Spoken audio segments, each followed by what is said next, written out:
देखो, दो टाइप की ऑडियंस होती है। पहली ऑडियंस जिनको मांस मसाला से भरी हुई फिल्में और सीरीज देखनी पसंद होती है और एंटरटेनमेंट के दौरान अपना एक मिनट भी ये वेस्ट नहीं करना चाहते हैं। दूसरी तरफ होती है वो ऑडियंस जिनको चाहिए होता है कंटेंट। ये कंटेंट के पीछे इतने पागल होते हैं, इतने डिप्रेस होते हैं ना कि बोरिंग से बोरिंग सीरीज को भी एक बार में बिंज वॉच कर डालते हैं।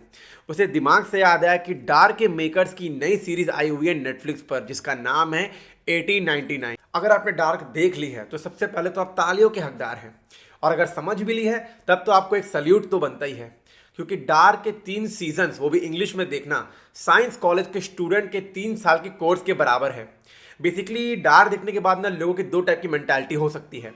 सबसे पहले या तो उनको सीधा नासा से एडमिशन मिल सकता है, या फिर न बोल सकता है, न सुन सकता है, न समझ सकता है और ना ही कुछ महसूस कर सकता है। देखो, मैंने डार्क देख ली है, 100% समझ में आई है कि नहीं ये मुझे नहीं मालूम है, लेकिन एक बात मैं 100% कह सकता हूँ कि डार्क मुझे पसंद आई थी, क्योंकि उसका कॉन्सेप्ट, उसकी कहानी बहुत ही ज़्यादा यूनिक थी। और ये वो इकलौती सीरीज है जिसको देखने के बाद ना मेरा सर फट चुका था, क्योंकि मैं इसकी कहानी को समझने के लिए अपने छोटे से दिमाग में बहुत ज़्यादा जोर डाल रहा था।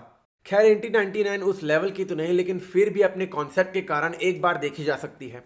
लेकिन जैसे मैंने आपको बताया, अगर आप उस टाइप की ऑडियंस है जिसको हर एक मिनट में मसाला एंटरटेनमेंट चाहिए, तब तो आप इस सीरीज से कोसों दूर रह सकते हैं, क्योंकि वो आपको यहाँ पर नहीं मिलने वाला है।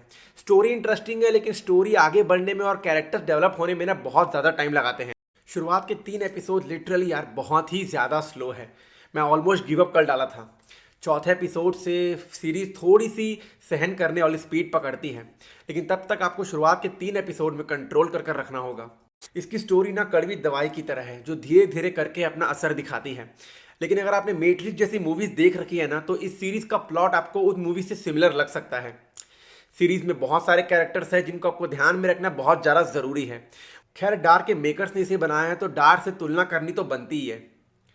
ये सीरीज डार्क के लेवल की तो नहीं है, क्योंकि एक तरफ जहां डार्क इंग्लिश में थी, वही 1899 आपको नेटफ्लिक्स पर हिंदी पर मिल जाएगी। और स्टोरी टेलिंग के मामले में भी डार्क मुझे ज़्यादा कंफ्यूजिंग लगी थी, कम से कम मुझे तो। यहाँ आपको हिंदी मिल जाती है हमारी, जिसके कारण आपको स्टोरी आसानी समझ में आ जाती है। 8 एपिसोड्स हैं और सारे एपिसोड्स 1-1 घंटे लंबे हैं, जो लिटरली डेफिनेटली आपको फील होने वाले हैं। हालांकि ये लेंथ की प्रॉब्लम तो डार्क में भी थी।